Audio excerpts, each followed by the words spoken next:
A modern crash course in spirituality. Crisp, clean, contemporary.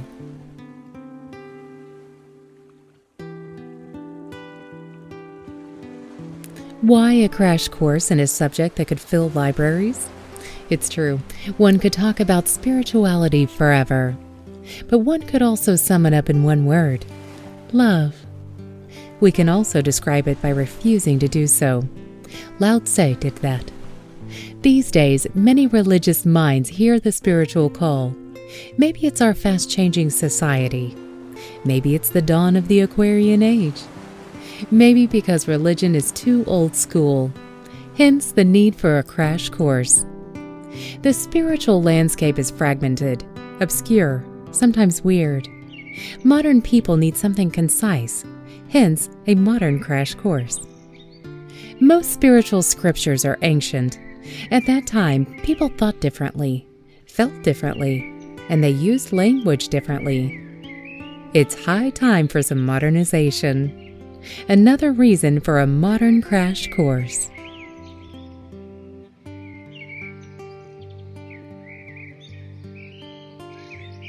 So what is spirituality all about? In one word, illumination. What is illumination? Access to experiences and knowledge beyond sense impressions and reasoning. For example, there is nothing in the world you see, feel, hear, or touch that indicates the existence of a soul or a creator, and neither can be reasoned. The same is true for love, beauty, happiness, and meaningfulness.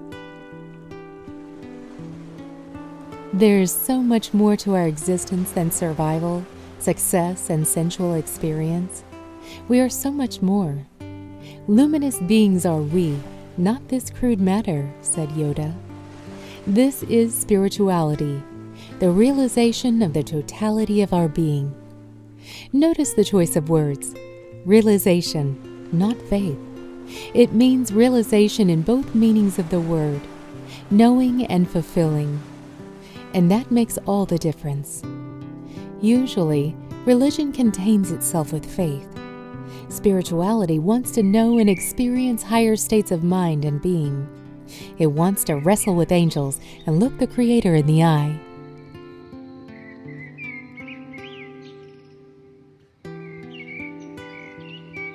A crash course needs a simple method. Let's take the most effective one: reversal. Spiritual truth is usually the opposite of common sense. Nothing wrong with common sense, but it takes the world at face value. The method of reversal is simple and effective. Reverse a feeling and idea and see if it can inspire you.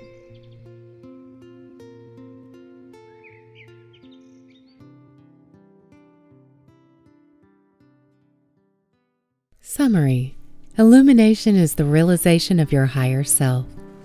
Assignment: write down a pledge in your own words that states that you will dedicate the rest of your life to the realization of your true self.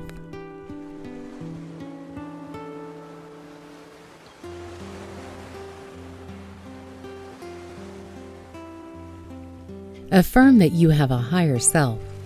I am before the first human existed.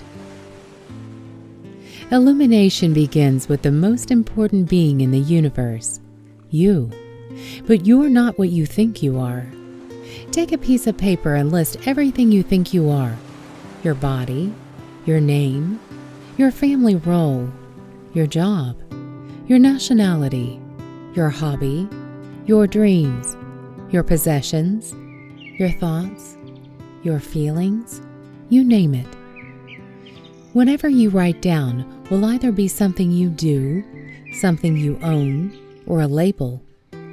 None of that is really you, because all that can disappear in an instant, but you will remain. So what are you really?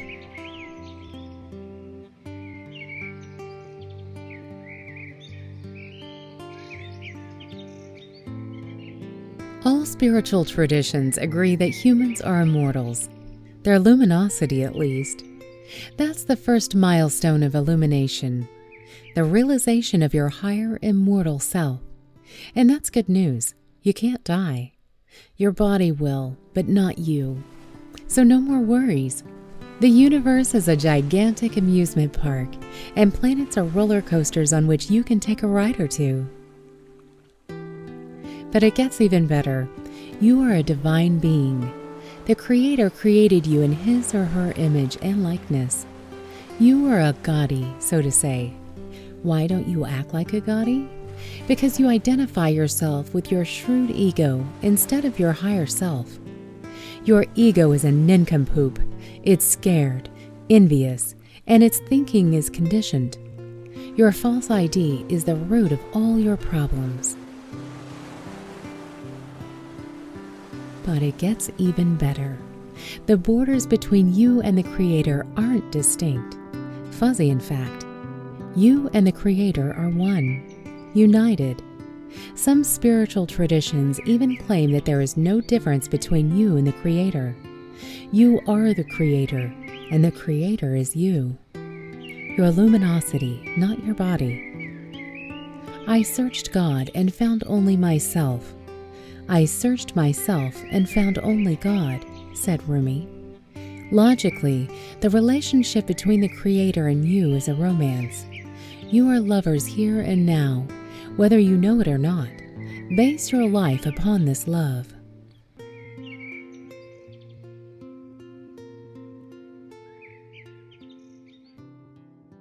Summary. You are a goddie.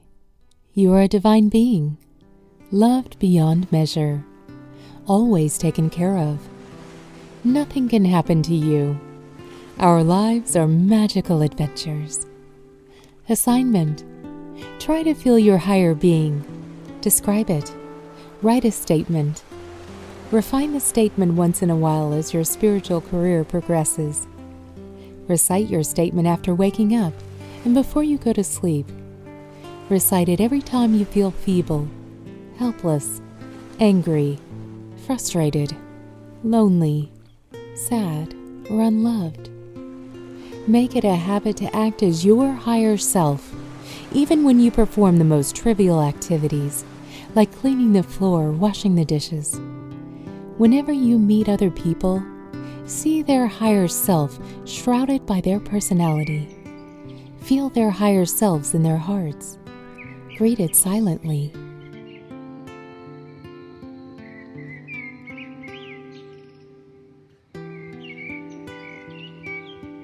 Connect to your higher self. We are a few things at the same time. We are a goddie, a soul, a mind, and an ego. We inhabit a body with which we tend to identify ourselves, and we have countless thoughts and feelings that seem to define us. At the moment, you identify yourself with your body and the ego in your head. It's not easy to change that. It's a die-hard habit. You grew up with it. Begin changing that habit by establishing a link to the goddie inside you. That's easy, because the link is already there. That link is like a clogged pipe or a muddy path. A bit of spirit has seeped through and inspired you once in a while. It made you do something great now and then. It's your assignment to clean that pipe. A clean pipe means illumination. If you do that regularly, things will happen. Your body and mind will change. Your mental powers will increase. Synchronicities will occur. Magically, things will go your way. You'll connect to great people. Your life will feel like an adventure again.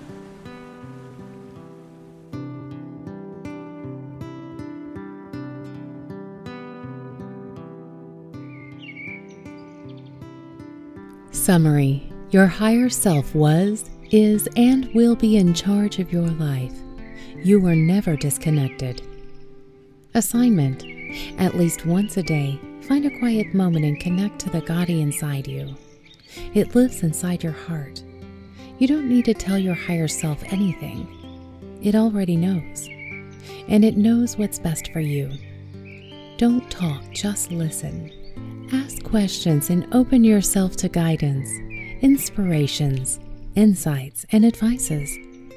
Become like a little child again. the child of your higher self.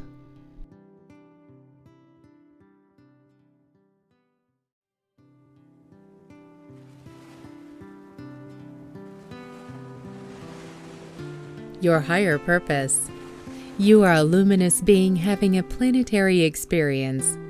Your purpose is exactly that, experience. It's a grandiose purpose. Why? Because the Creator is transcendent and can experience only through you, through the soul ego spacesuit that you are. It means that you are a part of the greatest business in the universe. Experience anything you want, but don't get stuck. Let boredom guide you to more important and more intense experiences. Experiences grow your soul. Experiences are like jigsaw puzzle pieces. You should experience all possibilities of being and doing and complete your puzzle. This is how you evolve. There is a special experience waiting for you in this life. It is the reason why you chose this particular incarnation. This experience is called the heart's desire. The heart's desire is your most important desire or dream in this incarnation. Know that the heart's desire doesn't want to have something, it wants to be something. If you haven't discovered your heart's desire yet, you need to do some digging. It is buried below all those acquired wishes, desires, and fancies you have. It is slumbering under a pile of burned-out dreams waiting to resurrect. How to tell your heart's desire apart from other desires? You will know when you find it. It's the one thing you love to be. The fulfillment of your heart's desire will make you happy, not just satisfied.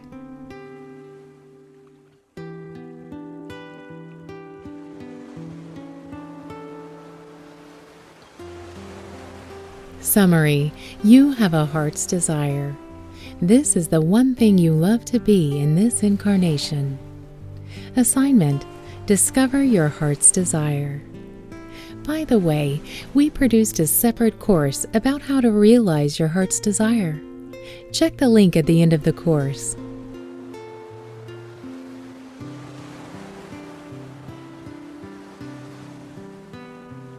Change your ID. Many legends of mystical or spiritual heroes have one thing in common: a tough childhood. Usually, some kind of tyrant threatens the newborn spiritual hero or heroine and forces it to go into hiding, like Perseus or Jesus or Krishna. The hero-heroine is your newborn spiritual aspiration, and the tyrant is your ego, the usurper of your personality. The ego is a wrong ID and will do anything to sabotage your illumination. Why? Because illumination means ego's death. Illumination will replace the ego with your higher self. You get the picture. Problem: until you become illuminated, you need an ego. If you try to get rid of your ego beforehand, you will end up with an identity crisis. Hence, you need to create a new ego ID for the first phases of your spiritual career. Changing your ID will impact your social life. It may even revolutionize it. Be mentally prepared to change friends, job, home. In rare cases, this can cause trouble with a family. Be honest with them and tell them that this is what you want most in your life. They will understand eventually. You would do the same for them.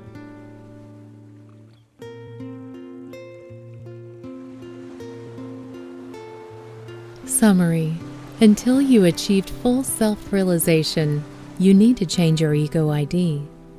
Assignment: define a new ID for your ego. You can use your heart's desire for that, the one thing you love to be in this incarnation. It helps if you give yourself a new, secret name. If you know someone who embodies your heart's desire, example, Buddha or Jesus, feel free to copy their IDs. Create new habits of thinking, feeling, and acting according to the new ID. Change your lifestyle too.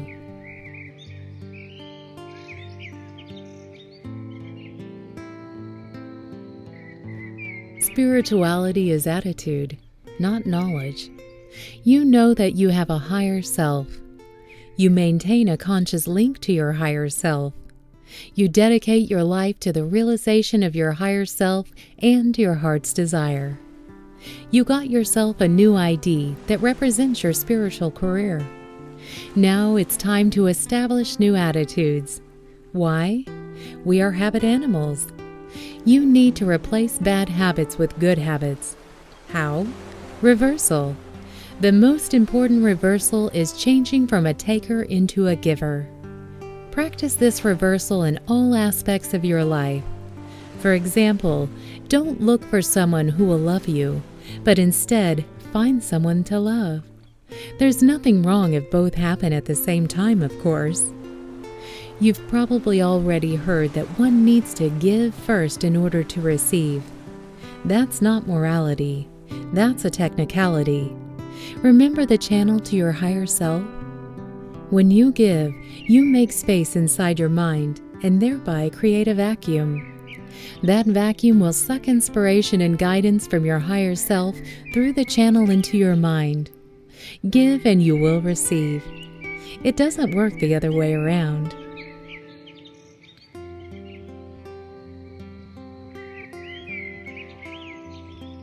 Summary: turn yourself into a giver. Assignment: make a list of good attitudes, like don't do to others what you don't want them to do to you. Nonviolence, etc. Practice those attitudes. Start with the easy ones and proceed to the more difficult. Whenever you feel that you fall back to your old taking rut, perform the following imagination exercise. Receive energy and spirit from your higher self and radiate it out into your environment. Radiate it unconditionally, like the sun shines on everybody and everything without expecting anything in return.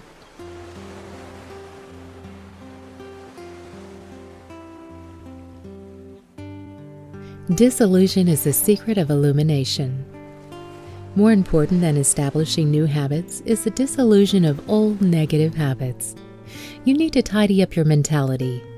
Bad memories, negative ideas, and feelings are burdens. But that is not all.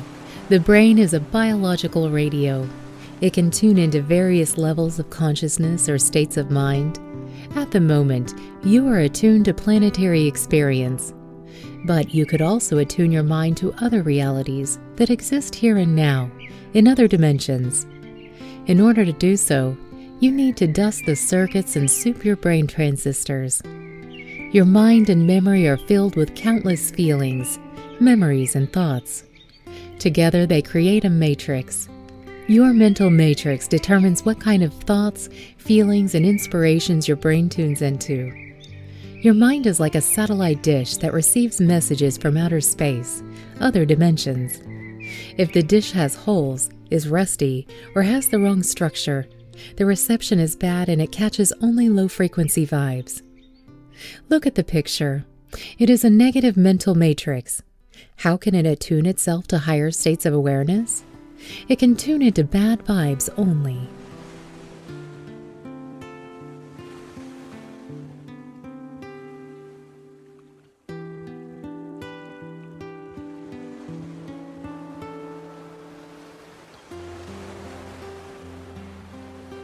How to clean the mind? With recapitulation. Recapitulation is the most important spiritual practice, unfortunately, also the most neglected. Why? Because it's tedious and painful. Who wants to bring back embarrassing and painful memories? But negativity has to be hurled out the window if you want illumination. How to recapitulate? Don't just remember, relive your memories. Be there again. Experience it again. Feel it again. Recapitulation works best if you do it with someone. You can go for a psychoanalytical session, or a hypnosis session, or rebirthing. A confession works too. Or recapitulate with your best friend. This is a lifetime exercise. If you carry guilt with you, visit the people you hurt in the past. Talk to them, and make up if needed. You will lose a ton of mental weight every time.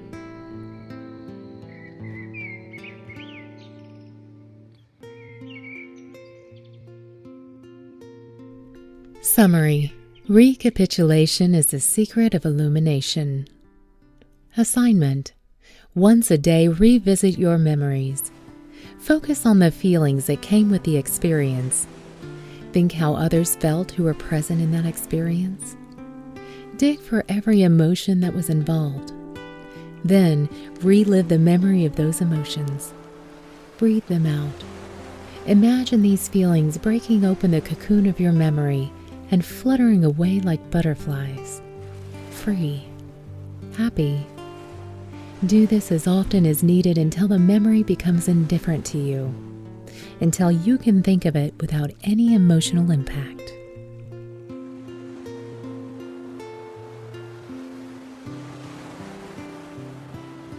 Set a time aside for spiritual study. Find a place in your home dedicated to spiritual studies and practices. Place it far away from areas with low vibes and low hygiene. Don't do anything else there in order to collect good vibes. Use an uplifting image, incense, and other means to improve vibes and inspire your mind. Keep the place clean at all times.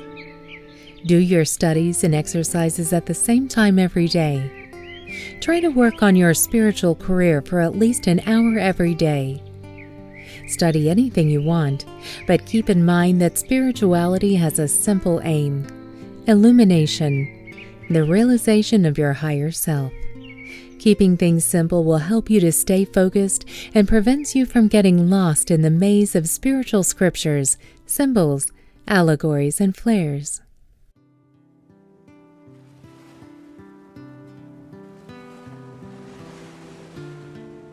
We made a list for you, a list of the most famous spiritual traditions. 3 themes are prominent in the history of spirituality. A. An allegorical construction, like the building of a temple. This allegorizes the building of your new spiritual personality. B. An allegorical journey. That's your journey in the path of enlightenment. C. Allegorical hero stories. That's you solving the challenges of your spiritual career.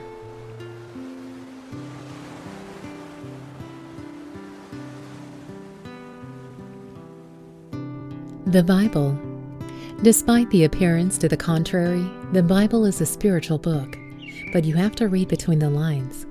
The Bible was written by prophets who recorded their spiritual experiences, but it has been managed by priests, and priests have a religious agenda. Take the Exodus, for example. It's the story of Moses, your spiritual ID, who led Israel, your personality, out of Egypt, a materialistic mindset, freed it from tyranny, your old ego, and led it into the Promised Land, a spiritual state of mind. Reread the Bible with this in mind, and you will find spiritual treasures galore.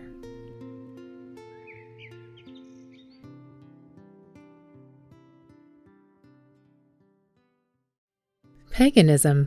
A pro, paganism thrives on hero stories. These are psychological spiritual stories. A con, pagan stories are fragmented. You can find many spiritual gems, but no big picture. Having said that, some pagan traditions are associated with astrology. For example, Greek, that can help you put these stories in a context.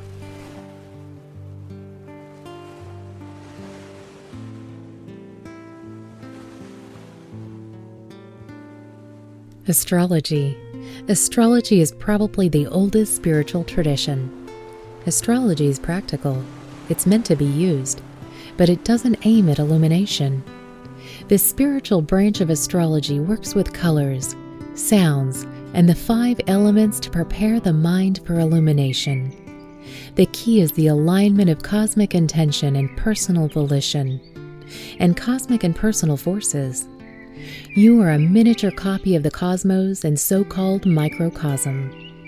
All forces out there are also inside you. All of them, just to a lesser degree. As cosmic and personal forces move in a cyclic fashion, they align, oppose, and hinder. Astrology teaches the deeper secrets of your mentality and helps you to balance mind and body. That balance is a key to illumination.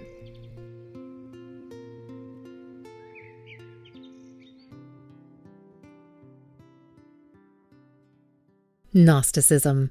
Gnosis means knowledge. Gnostics cut right to the chase. Know your higher self and God. This is good. Some Gnostics tend to see the physical world as evil. That's not so good. There's nothing wrong with planetary experience. It's illusory, all right, but it's a grandiose illusion. The physical universe is a theme park of biblical proportions where we can have legendary adventures. Gnosticism appeals to people with an intellectual inclination, and its terminology is kind of obscure. You will need to do a lot of reading before you can appreciate its mysteries.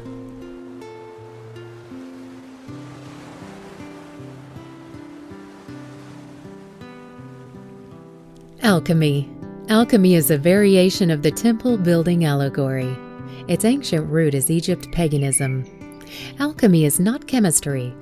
It aims at the transformation of body and mind by mental processes that are obscured by allegorical chemical processes. You can discover very deep spiritual secrets in alchemical scriptures. However, they are blinded by an obscure language, more obscure than Gnosticism.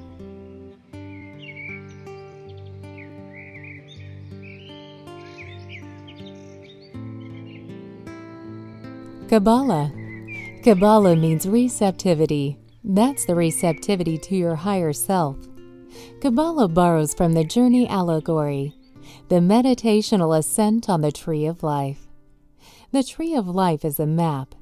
The Sephiroth represent realms of other realities and states of mind, and the paths on the Tree of Life show how to get from one realm to another. The Tree of Life is the most detailed map of the path of enlightenment you can find. 4 worlds, meaning 4 trees with 1 tree in each Sephira. That's 400 marked landmarks. It's the best spiritual system out there. Once you've mastered the basics of Kabbalah, you will be able to understand all aspects of your mentality, the world, and the planetary experience. Be aware that there's a Jewish and Christian Kabbalah. The Jewish Kabbalah is somewhat obscure, and you need a mentor or teacher to understand its terminology and symbolism. The Christian Kabbalah is more straightforward and can be self-taught.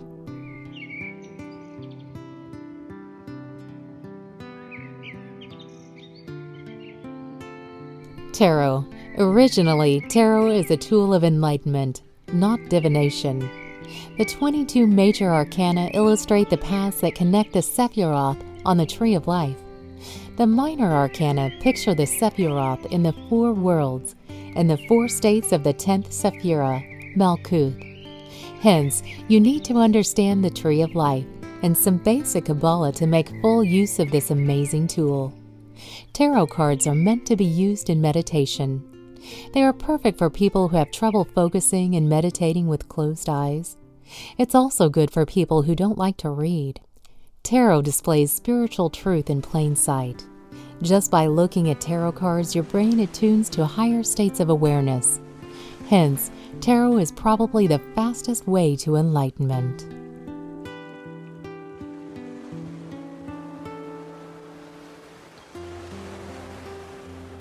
Rosicrucianism.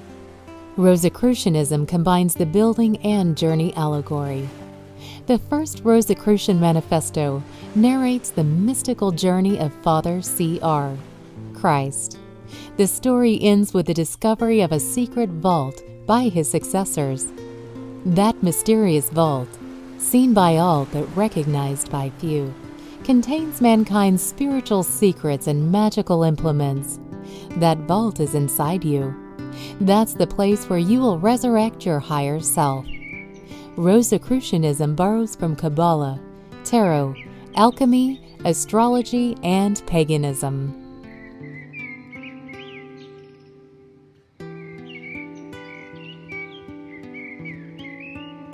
Freemasonry. The Freemason tradition thrives on the building allegory. Its scriptures and symbols are fairly easy to read, learn, and understand. Like Rosicrucianism, Freemasonry borrows from Kabbalah, tarot, alchemy, astrology, and paganism. The Freemasons sometimes pop up in conspiracy theories. Don't bother about that. You're concerned with enlightenment, not politics. The spiritual system of the Freemasons is sound and rediscoverable.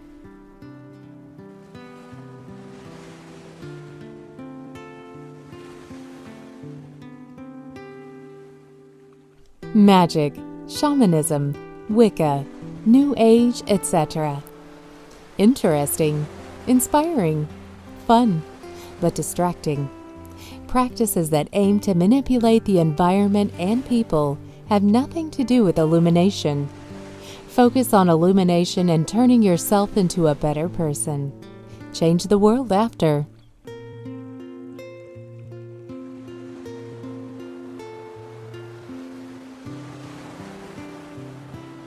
Spiritual practices. Spirituality is 80% attitude and 20% knowledge. Hence, you should spend 80% of your time on spiritual practices. What spiritual practices are available?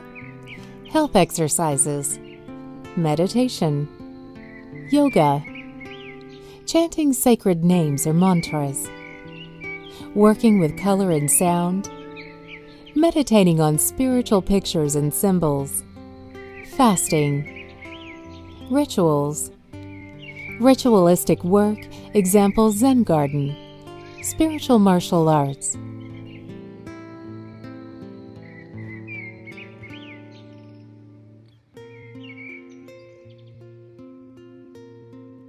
When you get up in the morning, defy the daily grind a little. Spend some time on your spiritual career. First, connect to your higher self. That sets the mood for the day. Enter the day as an immortal soul, not as an insecure ego. Receive the light from your higher self and radiate it out. You are in control of your life, not the other way around. That light will give you control. Remember who you really are.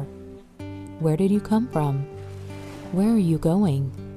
What is your heart's desire? What will you do today to fulfill it?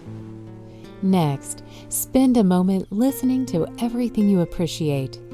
People, things, situations, experiences. Feel your appreciation. This exercise will attract more people, things, and situations that you appreciate. During your morning meditation, you will receive feedback. Things will come to your mind.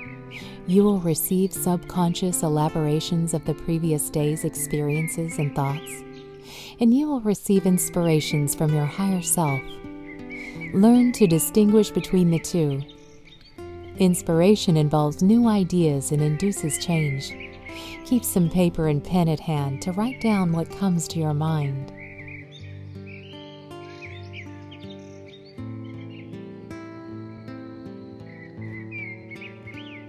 Health is the foundation of enlightenment.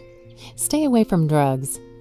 Exercise every morning, 30 minutes or so before breakfast. Do breathing exercises.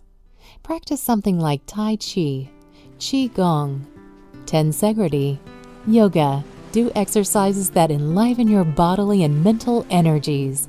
There are many such practices available. Use those that suit your personality.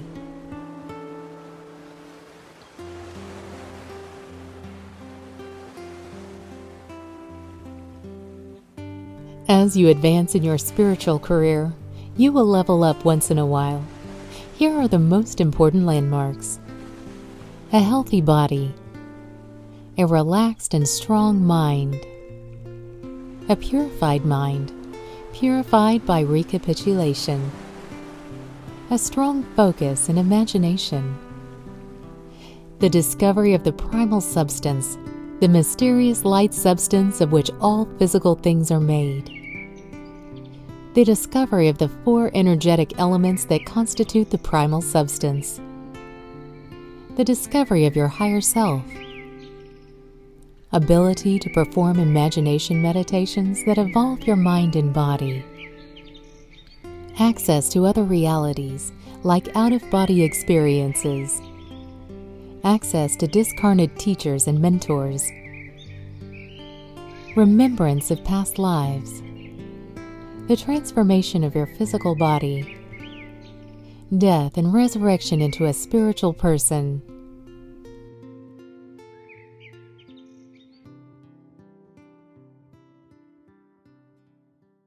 We hope you enjoyed our modern crash course in spirituality.